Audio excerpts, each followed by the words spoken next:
Yes, deadlifts help to strengthen your lower back, but no, it is not normal to have a sore lower back the day after. And no, it doesn't happen because your lower back is weak. Reasons you're likely to be getting lower back pain after deadlifting are: you have limited hip mobility, your glutes aren't working properly, even if your bum is working properly, you might struggle to activate it, you have no hamstring awareness as you hinge, you lack stability in your hips, knees, or ankles.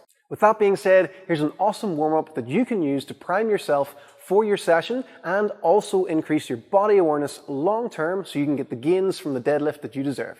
Let's go.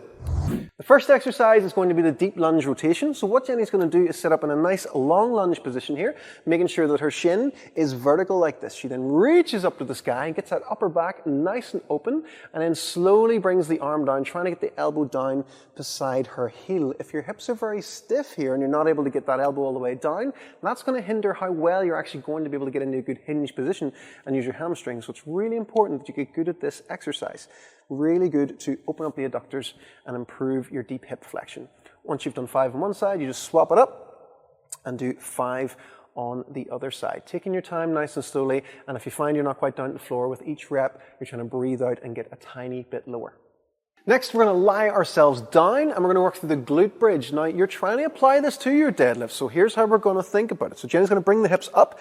She's going to have a maximal squeeze, as if she's finished that rep. Now she's going to try and maintain that maximal super squeeze, and she's going to try and keep it as she lowers the hip down. It won't feel as strong as you go down, but you're trying to keep that squeeze and then slowly bring yourself back up again. So this is when you pass the knees with the bar and you're driving those hips forward. So you're thinking about that as you're actually doing these reps. Never do a mobility exercise without thinking what it's for. So we do 5 reps here. After you've done 5 solid reps, you'll then swap to single leg, because we need to make sure that each bum's working individually as well. So Jenny's tucked the knee up here and she's just working one side at a time now. You're trying to keep that squeeze on the side that the foot is down. So you're trying to extend the hips with that one side, making sure the pelvis doesn't rotate on you and you're not just feeling weak in that position. So make sure both cheeks are on the same page. After the glute bridges, you're going straight into hamstring walkouts. So Jenny keeps the hips extended the whole time, and then she slowly walks until her legs are straight, keeping the heels pressed down into the ground, and almost think about dragging yourself back so that you're really feeling the hamstrings wake up in this position. So you're going to do 5 walkouts. So that was 1. We walk back out nice and slow, making sure not to drop the hips, keeping the glutes squeezed as well till the legs are nice and straight, and then walk back in. These are really, really challenging, but they really wake things up.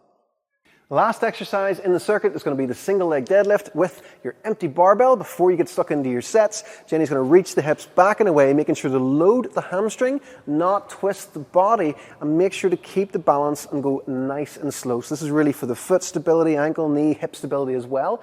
And it's a good thing to check how you are on each leg, especially if you find at your max sets you start pushing off one leg more than the other. This is a nice exercise to find if there's any weakness in your stability game with that. So just make sure to take your time. Don't reach with the shoulders. Just go to where you would be going when there's plates on the bar, and that's absolutely far enough.